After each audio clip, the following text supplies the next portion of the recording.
Shalom Bapak Ibu sekalian, malam ini kita masuk kepada sesi lanjutan dari sesi kita yang lalu, yaitu dengan topik khusus yaitu makna Rehobot. Kalau kita sering mendengar kata Rehobot, mungkin dari beberapa kita belum tahu ya artinya apa. Ya, jadi tidak terasa kita sudah sampai pada sesi ke-34 Bapak Ibu. Jadi Bapak Ibu yang ketinggalan silahkan ikuti satu persatu. Sebab pelajaran Alkitab kita ini tidak seperti biasanya, meskipun kita belajar dari Perjanjian Lama, tetapi seringkali kita tarik artinya sampai ke ujung Perjanjian Baru, sampai puncak kebenaran. Demikian juga yang akan kita lakukan dengan topik kita malam ini, makna Rehobot. Bapak Ibu sekalian, di sesi kita yang lalu, kita sudah membahas bagaimana Esau memandang rendah hak kesulungan itu. Esau menjual hak kesulungannya kepada Yakub dengan semangkuk sup lentil merah. Ingat bukan kacang merah atau Brenebon ya, tapi semangkok sup lentil merah. Bentuknya seperti ini, fotonya saya berikan nih, sup lentil merah. Enak Bapak Ibu dan sehat. Itu kita bahas Kejadian pasal 25 ayat 19 sampai 34. Ya. Oke, malam ini kita lanjutkan kisahnya. Jadi sering sekali ayat-ayat di Alkitab itu, kitab Kejadian khususnya, itu kisahnya terjadinya itu di daerah yang membentuk bulan sabit, daerah subur bulan sabit. Bapak Ibu ingat ya, daerahnya ini nih kalau saya gambarkan dengan warna kuning. Daerahnya ini nih. Jadi membentuk bulan sabit, di dalamnya sini daerah yang sangat subur. Makanya disebut fertile crescent atau daerah bulan sabit yang subur. Jadi kalau Bapak Ibu membaca Alkitab, perhatikan di sini-sini aja terjadinya. Taman Eden terjadinya di sini juga, Mesopotamia sebelah kanan ini. Kota Ur juga di sini. Kemudian berjalan ke Haran. Kemudian dari Haran ke Kanaan. Kemudian tinggal di Gerar dan seterusnya. Sekitar ini saja kisah-kisahnya. Demikian juga malam ini. Kehidupan Ishak juga sekitar ini saja. Sekitar dari Lahai Roy sampai ke Haran. Jadi bolak-balik di situ aja. Ya, Bapak Ibu sekalian. Jadi kalau kita sering mengikuti eee, online Bible study ini, maka daerah ini akan menjadi familiar. Nah, oke, kita lanjutkan dulu ya. Kalau balik dulu, ya. Jadi eee, daerah yang subur ini, itu adanya di sebelah utara. Jadi bukan di sebelah selatan, di sebelah utara adanya. Jadi kehidupan Ishak itu kalau kita perhatikan, itu akan ada di jalur ini saja, antara antara Lahai-Roi, yaitu kalau Bapak Ibu lupa Lahai-Roi itu apa, di Kejadian 16 ayat 14, di situ dijelaskan apa itu Lahai-Roi, tempat apa itu. Coba saya bacakan ya, Kejadian 16 ayat 14. Di sesi kita yang lalu, sebab itu sumur tadi disebutkan orang sumur Lahai-Roi. Letaknya antara Kades dan Beret. Apa itu? Ayat 13-nya jelas. Kemudian Hagar menamakan Tuhan yang telah berfirman kepadanya itu dengan sebutan, "Engkaulah El Roy." Sebab katanya, "Bukankah di sini kulihat dia yang telah melihat aku." Rupanya ini Lahai Roy ini tempatnya dulu Hagar melihat Tuhan. Tuhan menjumpai Hagar, ya. Nah, jadi kehidupan Ishak ini di sekitar Lahairoi ini. Jadi dari sini ke Haran bolak-balik, sekitar itu saja ya. Perjalanannya melewati Kanaan ya, sampai ke Haran dan bolak-balik saja. Jadi sekitar itu saja kehidupan Ishak. Nah, malam ini kita lanjutkan Kejadian pasal 26. Saya bacakan Kejadian pasal 26. Maka timbullah kelaparan di negeri itu. Di negeri mana itu? Di negeri Kanaan. Ini bukan kelaparan yang pertama yang telah terjadi dalam zaman Abraham. Kalau Bapak Ibu ikut sesi-sesi sebelumnya, itu Abraham mengalami hal yang sama. Terjadi kelaparan di negeri itu, ya. Sebab itu Ishak pergi ke Gerar. Kalau Bapak Ibu lihat petanya ini, dari Lahairoi ke Gerar itu dekat ya. Nah, kepada Abimelek raja orang Filistin. Bapak Ibu tentu ingat dahulu raja orang Filistin yang namanya Abimelek juga menjumpai Abraham, ya. Ayat 2. Lalu Tuhan menampakkan dirinya kepadanya serta berfirman, "Janganlah pergi ke Mesir." Dulu Abraham pergi ke Mesir ketika terjadi kelaparan. Sekarang Ishak dilarang pergi ke Mesir. Ishak disuruh diam di negeri yang akan kukatakan kepadamu, kata Tuhan. Tinggallah di negeri ini sebagai orang asing, disuruh menjadi orang asing. Maka aku akan menyertai engkau dan memberkati engkau. Sebab kepadamulah dan kepada keturunanmu akan kuberikan seluruh negeri ini. Dan aku akan menepati sumpah yang telah kuikrarkan kepada Abraham ayahmu. Jadi Tuhan sudah bersumpah kepada Abraham, nah sekarang kepada Ishak. Nanti kalau kita ikuti terus kepada Yakub juga. Itulah sebabnya Allah kita disebut Allah Abraham, Ishak dan Yakub. Begitu ya. Ayat keempat, aku akan membuat banyak keturunanmu seperti bintang di langit. Aku akan memberikan kepada keturunanmu seluruh negeri ini.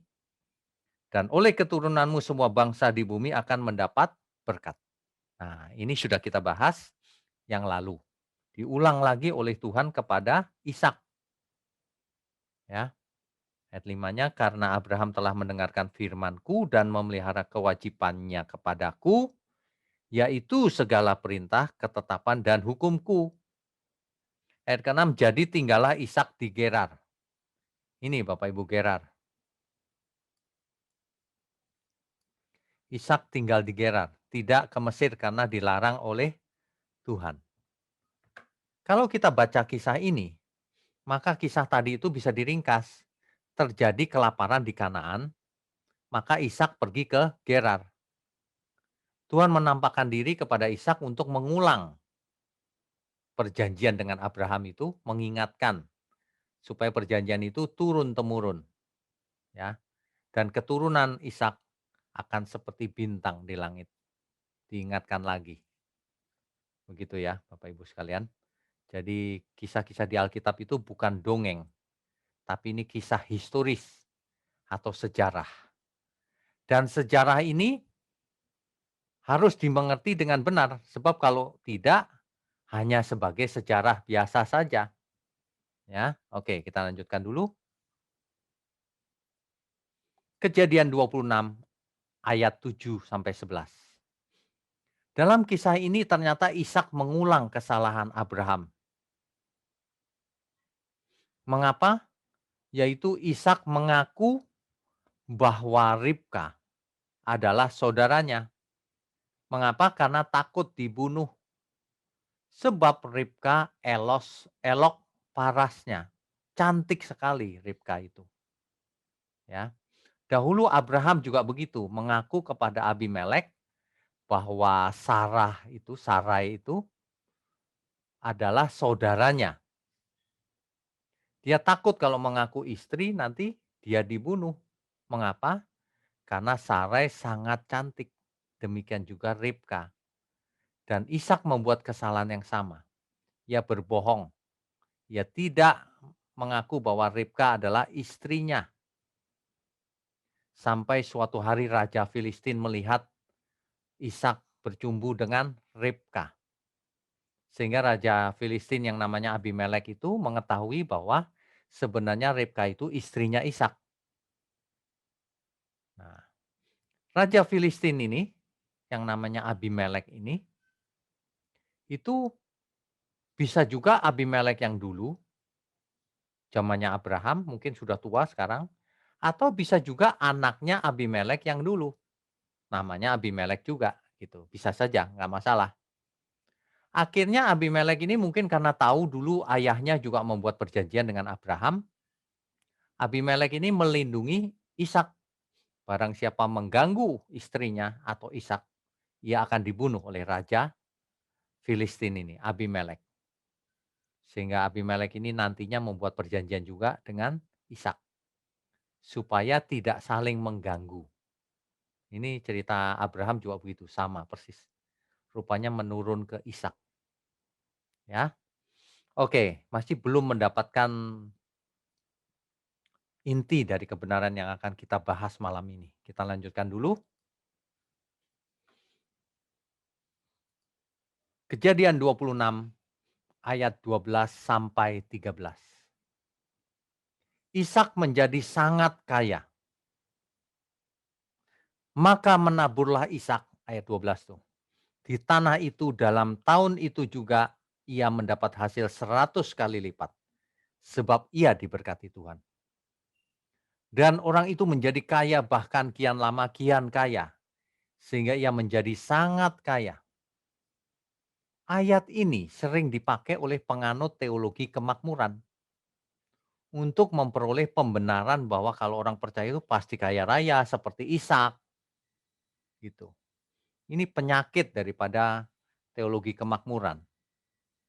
Menggunakan ayat Alkitab mencomot-comot, memilih-milih ayat yang ia suka, yang menguntungkan dirinya sendiri.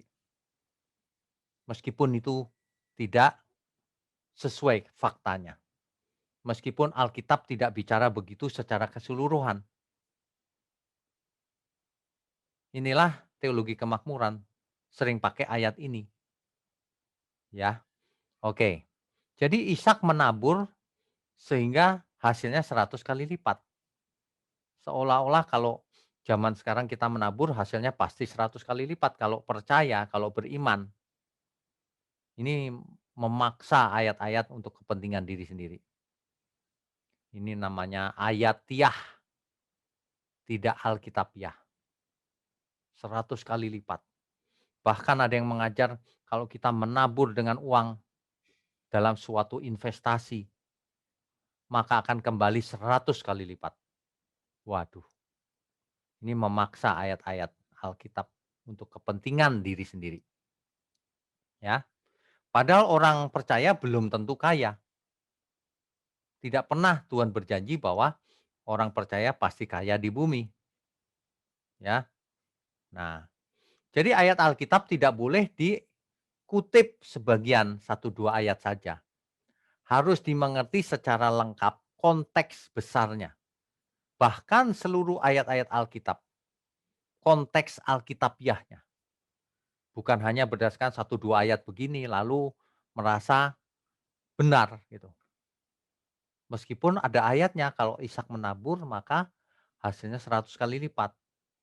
Tapi itu Ishak, orang percaya belum tentu. Ya, oke.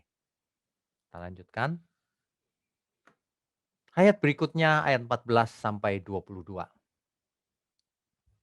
Segala sumur yang digali pada zaman Abraham itu rupanya sudah ditutup oleh orang Filistin. Sebab mereka tidak suka Ishak makin kaya. Mereka nggak suka. Sehingga akhirnya Abimelek menyuruh Ishak untuk meninggalkan daerah itu. Nah, Ishak pergi. Itu nanti bisa dibaca Kejadian 26 ayatnya yang ke-14 sampai 22, Bapak Ibu. Ayat 14 sampai 22. Ya, jadi orang Filistin itu cemburu terhadap Ishak yang makin kaya. Sumur-sumur yang dulunya digali oleh Abraham, ditimbun tanah oleh orang Filistin. Sehingga akhirnya Raja Filistin Abimelek menyuruh pergi Ishak. Sehingga Ishak pergi ke Gerar. Ya. Nah, kemudian yang dilakukan Ishak adalah menggali sumur-sumur yang dulu digali oleh bapaknya, yaitu Abraham. Yang telah ditutup oleh orang Filistin. Digali lagi oleh Ishak. Digali lagi oleh Ishak. Di ayat 20 dijelaskan di situ, ketika ayat 19-nya dijelaskan bahwa hamba-hamba Ishak menggali di lembah itu, mereka mendapati di situ mata air yang berbuai-buai airnya. Bapak Ibu perlu mengerti bahwa hari itu air sangat berharga. Jadi kalau menemukan mata air, wah bisa berantem rebutan itu. Makanya di ayat 20, lalu bertengkarlah para gembala Gerar, gembala yang ada di Gerar, dengan para gembala Ishak. Air ini kepunyaan kami. Wah, ngotot-ngototan, rebutan. Maka dari itu Ishak menamai sumur itu Esek. Karena mereka bertengkar dengan dia di sana. Sumur yang baru digalinya itu bernama Esek. Kenapa? Artinya perselisihan. Ayat 21, kemudian mereka menggali sumur lain. Digali lagi sumur yang lain. Dan mereka bertengkar lagi tentang hal itu. Rebutan. Maka Ishak menamai sumur itu Sitna. Sitna artinya juga sama. Ada perselisihan, ada dispute. Ya. Nah, ayat 22 baru jelas. Ia pindah dari situ dan menggali sumur yang lain lagi. Tetapi tentang sumur ini mereka tidak bertengkar. Nah, sumur yang satu ini tidak bertengkar. Para gembala Gerar dan gembalanya Ishak tidak bertengkar. Maka sumur itu dinamainya Rehobot. Rehobot. Dan ia berkata, sekarang Tuhan telah memberikan kelonggaran kepada kita. Sehingga kita dapat beranak cucu di negeri ini. Rehobot. Mengapa dinamai Rehobot? Karena para gembala itu tidak berantem, tidak bertengkar seperti sebelumnya. Dan itu diartikan oleh Ishak bahwa sekarang Tuhan telah memberikan kelonggaran kepada kita. Kelonggaran artinya. Kelegaan arti lainnya. Sehingga kita dapat beranak cucu di negeri ini. Nah, begitu kisahnya tentang sumur yang namanya Rehobot. Bacanya Rehovot. Rehovot ya. Tapi diterjemahkan Rehobot ya. Kalau dalam teks asli Ibrani itu bacanya Rehovot ya. Berdasarkan teks Kejadian 26 ayat 22, maka arti Rehobot adalah tempat yang longgar atau luas. Kitab Septuaginta. Bapak Ibu kalau masih ingat apa yang dimaksud Septuaginta, saya sudah jelaskan di sesi-sesi yang lalu, yaitu terjemahan Perjanjian Lama ke dalam bahasa Yunani. Kita tahu Perjanjian Lama teks aslinya dalam bahasa Ibrani dan sedikit Aram. Tetapi diterjemahkan sebelum zaman Yesus sehingga ketika zaman Tuhan Yesus itu sudah ada terjemahannya yang disebut dengan Septuaginta. Terjemahan Alkitab Perjanjian Lama ke dalam bahasa Yunani. Nah, di Septuaginta kata Rehovot tadi diterjemahkan menjadi Euruhoria. Euruhoria yang artinya adalah open space, ruang terbuka, ruang yang lega, ruang yang luas, daerah yang luas. Allah memberikan ruang atau kelonggaran pada keturunan Abraham di antara penduduk Kanaan. Kira-kira begitu. Jadi Rehobot secara literal berarti kelonggaran, tanah yang luas atau kelegaan.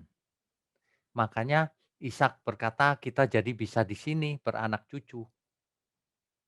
Enak, sudah lega, longgar. Ya, punya tanah yang luas, lega.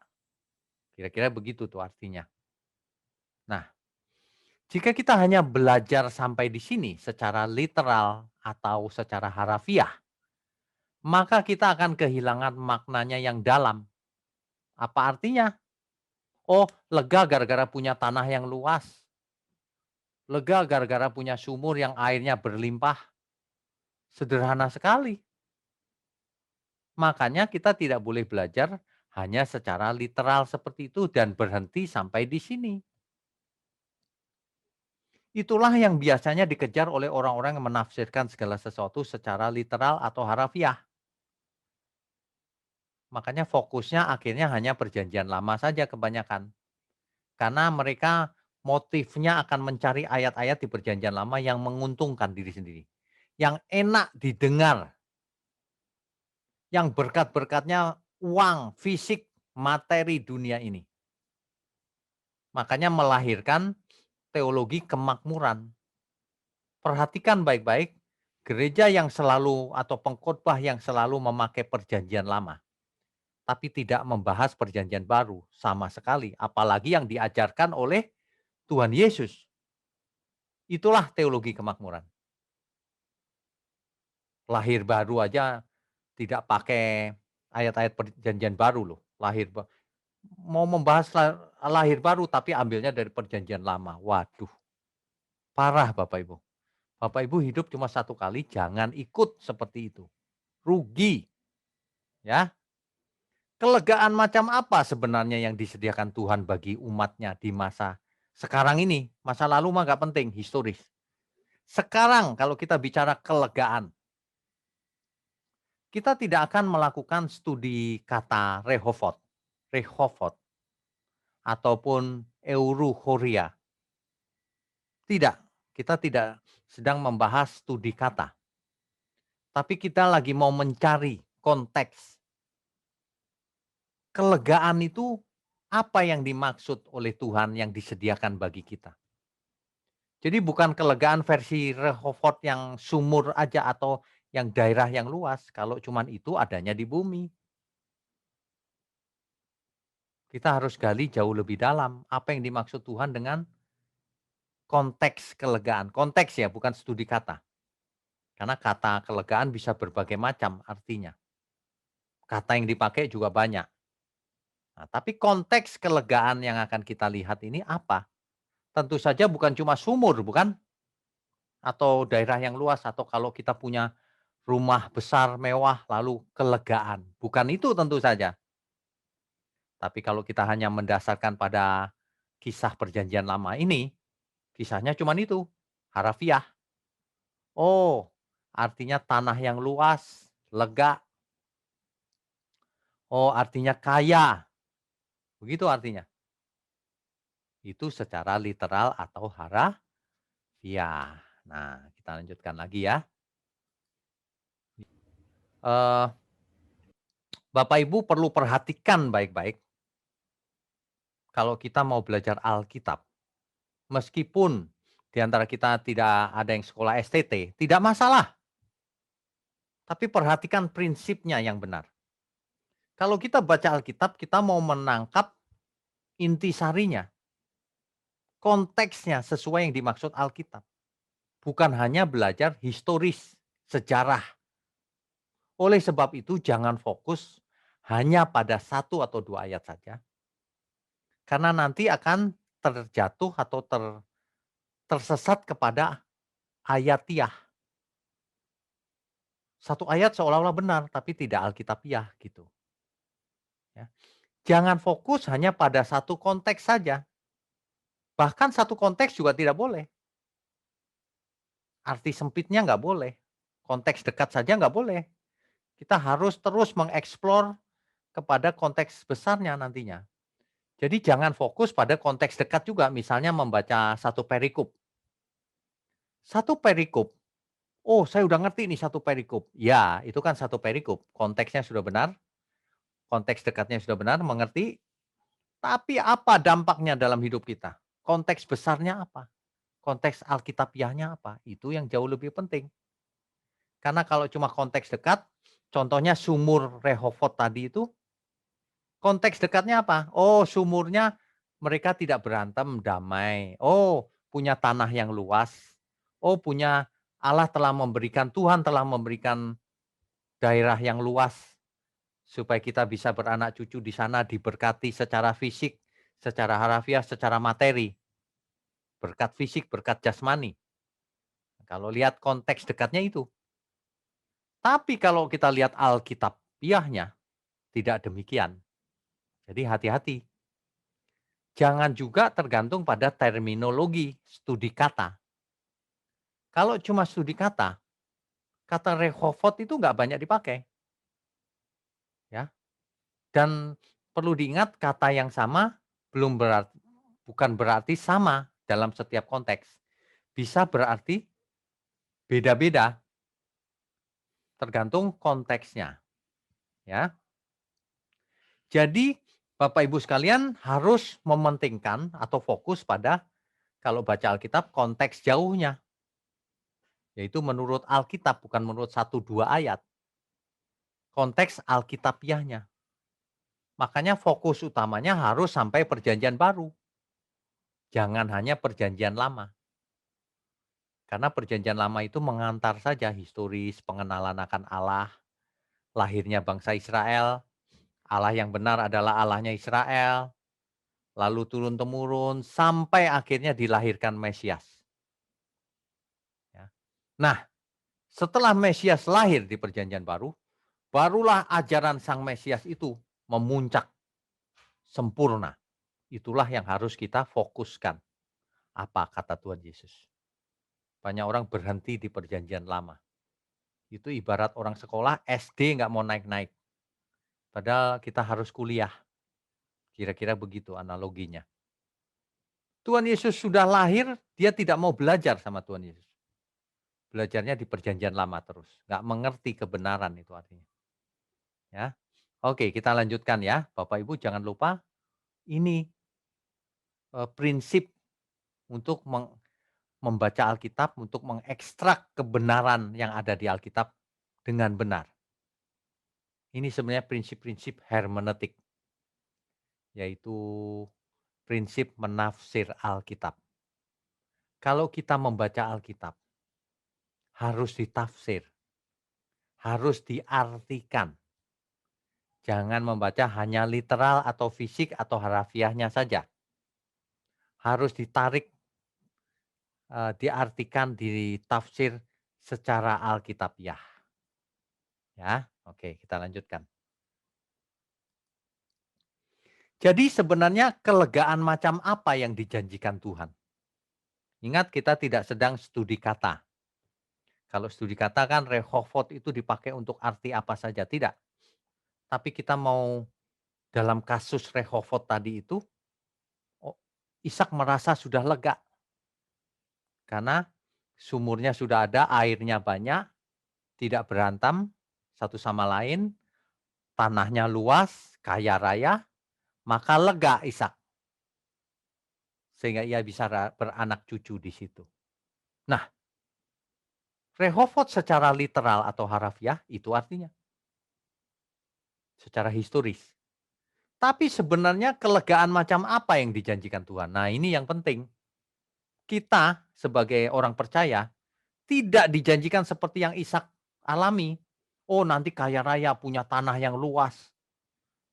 Fisiknya di bumi diberkati secara jasmani, dan sebagainya. Tidak, belum tentu begitu, ya. Jadi kelegaan macam apa yang dimaksud oleh Alkitab yang untuk umat perjanjian baru? Kalau untuk Ishak ya memang begitu. Tapi kalau untuk umat perjanjian baru, untuk kita apa janji Tuhan? Nah, ini dia. Ini lebih penting. Jadi Bapak Ibu kalau belajar harus begini caranya. Kalau mau berguna. Banyak orang kalau belajar kitab Kejadian berhenti sampai di situ terus tidak ditarik ke zaman sekarang. Sehingga aplikasinya jadi tidak ada. Makanya banyak orang malas belajar Alkitab. Karena kalau baca sejarah untuk apa sih semua ini begitu, ya. Oke, jadi kelegaan macam apa yang Tuhan janjikan kepada orang percaya? Kita lanjutkan. Bayangkan kalau orang fokusnya satu ayat. Contohnya ini, doa Yabes. 1 Tawarik 4 ayat 10. Yabes berseru kepada Allah Israel, katanya, kiranya engkau memberkati aku berlimpah-limpah dan memperluas daerahku. Dan kiranya tanganmu menyertai aku dan melindungi aku daripada malapetaka. Sehingga kesakitan tidak menimpa aku. Dan Allah mengabulkan permintaannya itu. Doa ini sangat digemari oleh orang-orang yang penganut teologi kemakmuran. Doa ini memang baik isinya untuk zaman itu. Perhatikan baik-baik, untuk zaman itu. Kita memang mau sih Tuhan menyertai, Tuhan melindungi dari segala penyakit dan sebagainya. Ya siapa yang tidak mau. Tapi kita lebih harus memperhatikan Alkitab, isinya firman Tuhan, intinya apa secara Alkitabiah. Jangan cuma satu ayat ini lalu diunggulkan, dipuja-puja. 1 Tawarik 4 ayat 10 dipuja-puja doa Yabes itu. Seolah-olah doa yang diajarkan Tuhan Yesus gak penting. Seolah-olah doa Yabes lebih penting daripada doa Bapa kami. Ini orang-orang ini punya motif sendiri ini. Dipuja-puja, bukan doa Bapa kami yang dipakai sebagai penutup ibadah. Doa Yabes. Coba bayangkan, apa yang ada dalam pikirannya, pikiran orang-orang ini. Tentu pikirannya seperti versi perjanjian lama. Kiranya engkau memberkati aku berlimpah-limpah apanya? Fisiknya kan, harafiahnya kan, jasmaninya kan. Dan memperluas daerahku, maunya kaya raya begitu. Waduh, apakah kelegaan semacam ini yang dimaksud oleh Tuhan? Kalau Yabes mengalami hal itu Yabes. Kalau orang zaman sekarang pengen seperti Yabes, itu salah. Kita harus seperti Tuhan Yesus, bukan seperti Yabes. Lagi pula, ini kasus Yabes ini kasus khusus. Tidak semua orang akan mengalami seperti Yabes. Setiap orang berbeda-beda, ya. Perhatikan baik-baik, murid-murid Tuhan Yesus para rasul tidak kaya raya, bahkan kesakitan, bahkan dibunuh, dimakan singa, diseret, ditombak, digantung, dibuang dari bubungan bait Allah, dipancung Rasul Paulus, disalib terbalik Rasul Petrus. Nggak boleh begitu, saudara. Satu ayat aku suka nih. Tiap kali berdoa aku seperti ini penutupnya. Tidak Alkitabiah, ayatiah. Kalau Alkitabiah, kita akan menganalisa seluruh Alkitab. Jadi bagaimana Tuhan? Bagaimana aku harus berdoa? Bagaimana aku harus hidup? Apa yang harus jadi fokusku, pikiranku? Apakah daerah yang diperluas tadi yang membuat aku lega? Apakah begitu? Kita hidup zaman sekarang ini untuk apa? memperoleh kelegaan. Kelegaan seperti apa yang dimaksud oleh Tuhan Yesus? Jangan menurut pikiranmu sendiri, hobinya doa Yabes. Kalau orang baru bertobat ya nggak apa-apa, tapi kalau sudah jadi Kristen lama, masa doa Yabes? Kiranya daerahku diperluas, matre pengen kaya. Kelegaan yang dimaksud oleh Tuhan bukan itu. Coba kita periksa apa kata Tuhan Yesus sebenarnya, ya. Coba perhatikan baik-baik apa kata Tuhan Yesus sebenarnya. Ngomong-ngomong, emangnya kesakitan tidak menimpa orang percaya? Harus jujur Bapak Ibu, di zaman pandemi begini, hamba Tuhan pun kena COVID dan dipanggil pulang oleh Tuhan, mati. Bayangkan doa Yabes sehingga tidak kesakitan tidak menimpa aku, mati. Apakah orang itu tidak beriman? Bukan. Artinya doa Yabes ini tidak bisa dipakai. Dalam situasi pandemi gini, memangnya mantra doa Yabes diulang-ulang terus setiap minggu. Sekali aja cukup. Lagi pula fokus kok berkat jasmani. Ajaran dari mana ini? Alkitab bukannya dipelajari, nggak takut Tuhan itu emang. Coba kita lihat apa kata Tuhan Yesus. Ya, mari.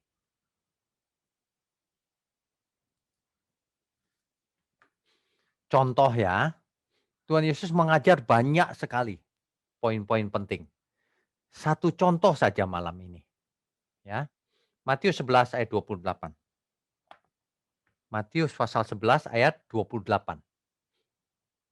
Tuhan berkata begini, marilah kepadaku semua yang letih lesu dan berbeban berat. Aku akan memberi kelegaan kepadamu. Jadi Tuhan mengundang semua orang yang letih lesu dan berbeban berat. Kira-kira mengapa sih orang letih lesu dan berbeban berat yang dimaksud oleh Tuhan Yesus ini? Ini bukan karena kerja keras lalu capek fisiknya, bukan itu. Yang dimaksud oleh Tuhan Yesus letih lesu dan berbeban berat adalah manusia tidak memiliki kelegaan. Hidupnya diseret oleh keinginan-keinginannya.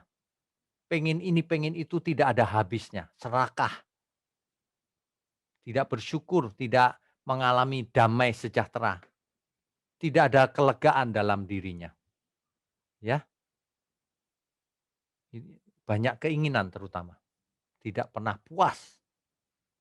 Semua yang letih lesu dan berbeban berat, mari datang kepadaku, kira-kira begitu. Aku akan memberi kelegaan kepadamu. Bapak Ibu sekalian, saya ingatkan, kita sedang tidak melakukan studi kata rehovot. Sebab kelegaan yang ada di sana, rehovot tadi, kelonggaran, itu kata yang berbeda yang digunakan dengan kelegaan di sini. Kata yang berbeda. Tapi kita lagi mau fokus sebenarnya kelegaan, konteks kelegaan, itu sebenarnya apa yang Tuhan inginkan, yang kita harus alami. Jadi bukan secara fisik, sumur rehovot, bukan. Jadi kalau kita sebut-sebut rehovot, kelegaan versinya Tuhan. Kita harus tarik ke sana, bukan tarik ke jasmani. Berkat jasmani, bukan ya. Oke, Matius 11 ayat 28 itu.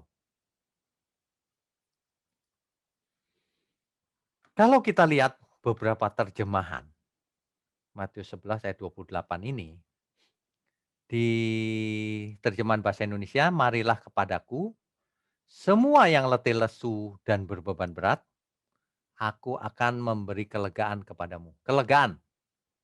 Tetapi dalam terjemahan bahasa Inggris, semuanya memakai kata yang sama. I will give you rest. Aku akan memberikan kepadamu istirahat, rest, istirahat. Manusia itu tidak pernah istirahat, keinginannya banyak, masalahnya banyak, berbeban berat. Mari datang kepadaku, belajar kepadaku. Nanti aku akan memberikan kepadamu istirahat. lega gitu, bisa istirahat. Nah, itu dia.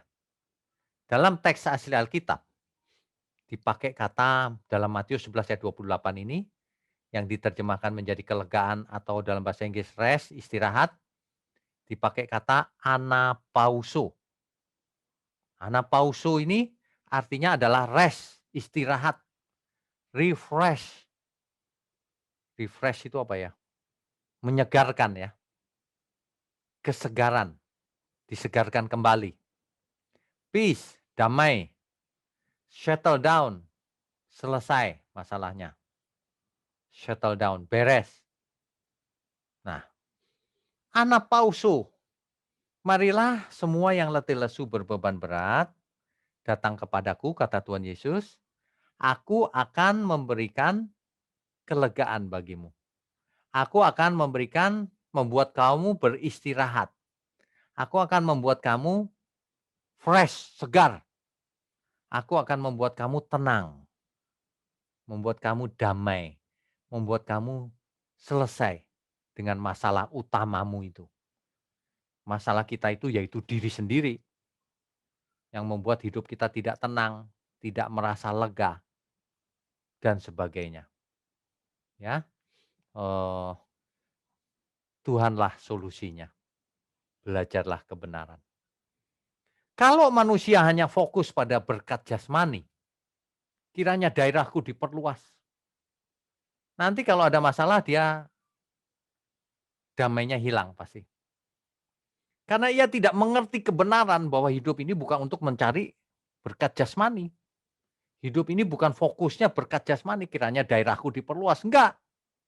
Hari ini ada banyak di antara kita daerahnya kecil, rumah pun enggak punya.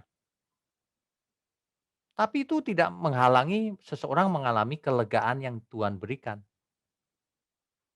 Masa yang memiliki kelegaan cuma yang tanahnya luas, cuma orang kaya? Tidak. Makanya kalau fokusnya hanya doa yabes, salah. Hobinya doa yabes. Hobi kok bukannya doanya Tuhan Yesus? Aneh.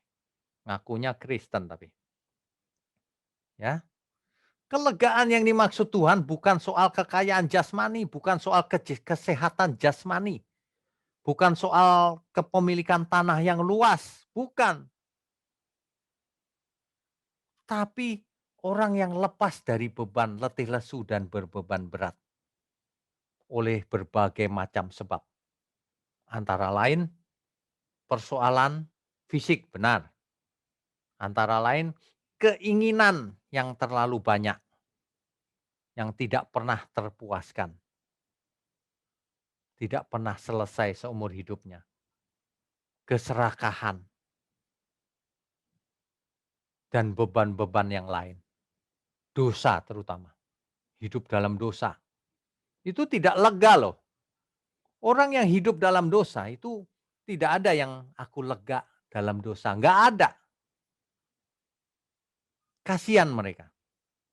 Itu sebabnya kita semua harus memiliki pikiran perasaan Kristus. Kalau ada orang yang sedang suntuk, mengalami banyak masalah, kita harus datang memberi kelegaan kepada mereka.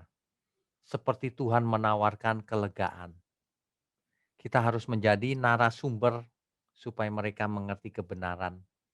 Kita harus memberkati mereka secara fisik juga, supaya kita menjadi garam dan terang dunia. Supaya kita memberkati mereka, supaya mereka boleh mendengar apa yang kita sampaikan. Supaya mereka mengerti juga kebenaran.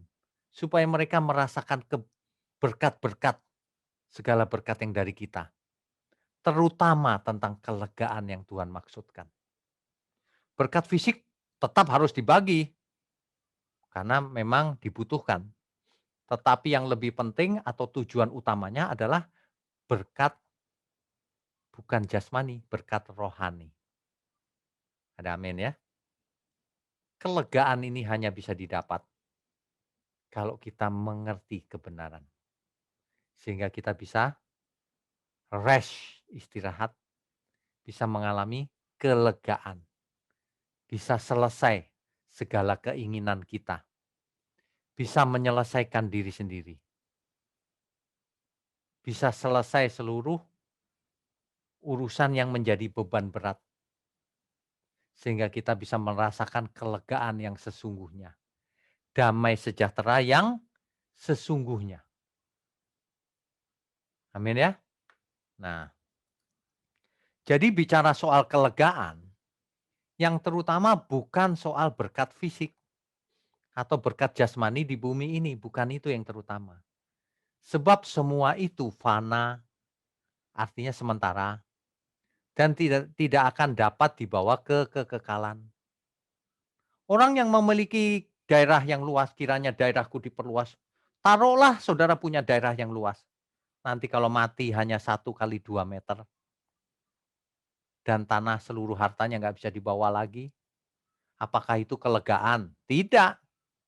Orang yang punya mamon banyak biasanya pusing juga mengelolanya. Bagaimana mengelola hartanya yang banyak. Terutama orang yang tidak mengerti kebenaran. Kalau orang mengerti kebenaran masih lumayan. Bisa mengelola hartanya untuk Tuhan. Sehingga mengalami kelegaan juga. Ya, kelegaan sesungguhnya adalah kalau hidup kita berkenan bagi Tuhan. Jadi bukan soal hal-hal fisik atau jasmani, tapi hal-hal batiniah, menyangkut karakter dan kebenaran. Itulah sebabnya penyembah-penyembah yang benar menyembah dalam roh dan kebenaran. Bapak Ibu sekalian, eh, inilah kalau kita belajar secara alkitabiah. Harus dikejar topik itu sampai ujung. Jangan berhenti sampai historis. Jangan berhenti sampai studi kata. Kalaupun kita tidak melakukan studi kata, tapi topiknya itu harus dikejar sampai ujung. Apa yang dimaksud sebenarnya dengan kelegaan? Apa sih hidup seperti apa? Begitu, ya. Jangan kita eh, pikirannya sempit. Oh, kelegaan yang Tuhan janjikan tuh seperti itu loh. Sumur tadi itu, damai, nggak berantem maksudnya. Terus kaya raya punya tanah yang luas. Ya, Bapak Ibu saya ingatkan, kalau Bapak Ibu sangat memuja doa Yabes, saya ingatkan ada doa yang jauh lebih penting. Doa Bapa kami. Sebab di dalam doa Bapa kami, filosofi Tuhan Yesus ada di sana itu. Bagaimana kita harus berkelakuan. Bagaimana kita harus hidup untuk Bapa kita yang di surga. Bagaimana kita harus mengampuni sesama seperti kita mengampuni yang bersalah kepada kita. Semua itu hal-hal yang batiniah. Entah kok banyak orang sukanya kiranya daerahku diperluas. Orang sukanya kelegaan versi dunia, versi fisik. Tapi orang tidak mau kelegaan versinya Tuhan, versi rohani. Sebab versi rohani seringkali menyakitkan. Lepaskan segala milikmu. Sebab kalau tidak dapat menjadi muridku, tidak layak. Kalau jadi murid Tuhan Yesus akhirnya menemukan kelegaan yang sebenarnya. Banyak orang tidak mau, lepaskan segala milikmu. Lalu pikirannya, waduh dijual semua ya Pak, dikasih gereja ya Pak. Bukan itu maksudnya. Semua yang ada padamu, jangan kau pikir itu milikmu. Itu milik Tuhan. Sehingga kita semua itu hanya kasir. Sehingga kalau Tuhan berkata, berikan itu pada si A. Karena ia sedang membutuhkan. Berikan itu pada pekerjaan Tuhan yang ini. Karena yang ini benar, bukan yang itu. Itu kita hanya kasir. Orang yang nggak benar merasa memiliki pemilik. Makanya pelit. Ya, Bapak Ibu sekalian. Malam ini kita belajar bahwa kalau kita belajar itu bukan hanya perjanjian lama. Apalagi hanya jasmani. Tapi harus ditarik sampai ke ujung. Sampai ke Tuhan. Kehendak Tuhan itu apa? Apa yang dijanjikan Tuhan. Sampai perjanjian baru. Bahkan ada banyak ayat, tentu saja kita tidak bisa bahas satu persatu karena waktunya terbatas. Tapi setiap kali Bapak Ibu baca apa yang diajarkan Tuhan Yesus, itu sebenarnya akan menuju membawa kita pada kelegaan yang sesungguhnya. Ya, ada amin ya Bapak Ibu sekalian. Amin.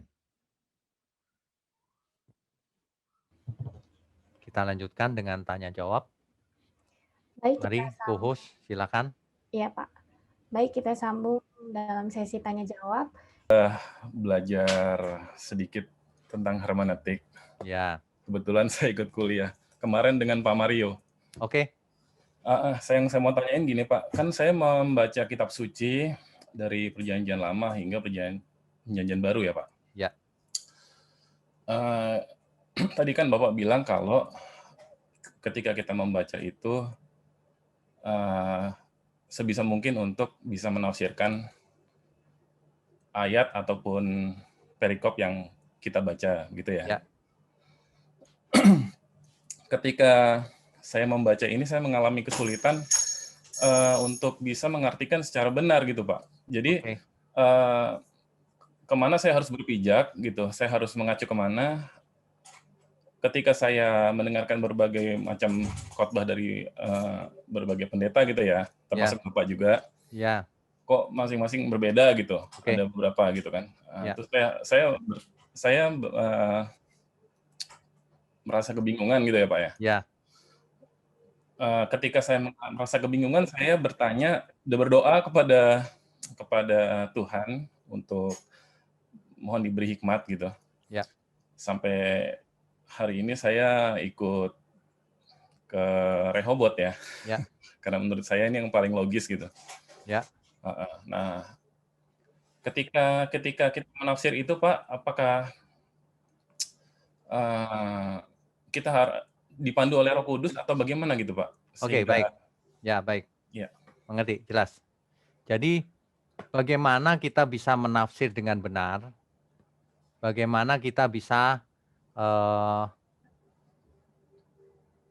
membedakan mana yang salah, mana yang benar, dan sebagainya. Kalau seseorang mendengar khotbah dari si A, si B, si C, D, dan campuran, nanti memang akan bingung. Mengapa? Karena satu sama lain tidak klop. Ibarat puzzle tahu ya yang potongan kecil-kecil itu? Puzzle-nya dicampur dengan puzzle yang lain, nggak ketemu-ketemu gambarnya. Tapi kalau gambarnya itu satu gambar, maka lama-lama gambar itu akan terbentuk lengkap. Nah, kalau ikut misalnya PA saya gini ya, itu gambarnya pasti tertata rapi dan ikut menjadi gambar besar yang lengkap. Nah, jadi nggak bingung, karena satu arah terus. Bayangkan kalau dicampur dengan mendengar ajaran yang teologi kemakmuran, kiranya daerahku diperluas. Waduh, kok daerah yang kau pentingkan? Nggak penting itu. Tujuan hidup ini bukan daerah yang diperluas. Kok dinyanyikan terus. Kan gitu. Ya kan? Kita harus bisa memilah-milah tujuannya yang mana. Kalau selingan ya boleh aja sih untuk selingan. Tapi kalau diulang-ulang terus seolah-olah itu tujuannya. Salah. Nah, jadi kalau mau bisa mengerti, memang dibutuhkan ketekunan. Dibutuhkan belajar, pembelajaran terus-menerus. Ya, terutama dari aliran yang satu, jangan campur-campur, nggak selesai-selesai nanti. Yang ketiga memang harus belajar hermeneutik. Di YouTube saya itu ada, di truth.id itu ada Udah saya ikutin Pak. hermeneutik. Oh sudah ya? Udah. Oke. Itu kan sederhana itu penjelasannya. Nah, itu jelas kan ya? Jelas Pak. Nah, makanya pakai contoh-contoh lagi. Meskipun itu belum selesai, bisa diteruskan tuh. Nah, minimal dengan prinsip itu kita bisa menghindari kesalahan-kesalahan yang mendasar. Sebab banyak orang pengkhotbah siapapun, salahnya itu yang ecek-ecek, yang mendasar. Oleh bilur-bilurnya kamu sudah sembuh. Sembuh dari kanker, sembuh dari kantong kering, nggak punya duit dan sebagainya, dari jodoh. Ngawur nggak karuan begitu. Padahal Alkitab itu jelas. Sebab dahulu kamu sesat. Nah, kan begitu aja nggak bisa orang. Salah siapa ya? Salah dia nggak baca. Kalau baca terus ketahuan kok sebab dahulu kamu sesat. Nah, yang dimaksud siapa? Kita. Bukan. Oleh bilurnya kamu sudah sembuh. Siapa? Kita sudah sembuh. Kitanya siapa? Belum tentu kita. Kitanya di situ adalah orang-orang yang sudah mati terhadap dosa dan hidup untuk kebenaran. Kalau kita sudah mati terhadap dosa dan hidup untuk kebenaran, berarti ayat itu buat kita. Tapi kalau kita masih berbuat dosa setiap hari, sorry ya, ayat itu bukan buat kita. Kitanya di situ adalah untuk orang yang benar-benar percaya, taat. Nah, kan begitu. Nah, hermeneutik itu seperti itu, harus jujur. Banyak orang nggak jujur. Apalagi yang prinsipnya dari hasil konsili lah, apalah. Alkitab nggak ngomong begitu, dia ngotot di situ. Kita harus strict pada Alkitab. Gitu. Pak, satu lagi ya Pak. Ya, silakan. Jadi kalau misalnya saya baca ini, apakah sebenarnya kalau baca Alkitab itu sudah ketika kita membaca sudah ditranslasi gitu ya, sudah Ya, diterjemahkan kan? ya. Apakah pada saat proses penerjemahan itu sendiri orang yang menerjemah itu sudah melakukan hermeneutik, Pak? Artinya Oke. sudah Oke. ya. Jadi sebenarnya semua orang pasti sudah melakukan hermeneutik. Cuma model hermeneutiknya kan dipengaruhi oleh subjektivitas juga. Orang yang teologinya Calvin disuruh menerjemahkan nanti hasilnya Calvin. Oh. Gitu. Nggak netral. Makanya kalau orang belajar hermeneutik sebaiknya ia melihat terjemahan-terjemahan yang banyak untuk membedakan satu dengan yang lain. Kadang-kadang ada terjemahan yang kurang tepat. Gitu. Syukur-syukur kalau bisa membongkar teks aslinya. Nah, lebih kena lagi. Gitu. Jelas ya?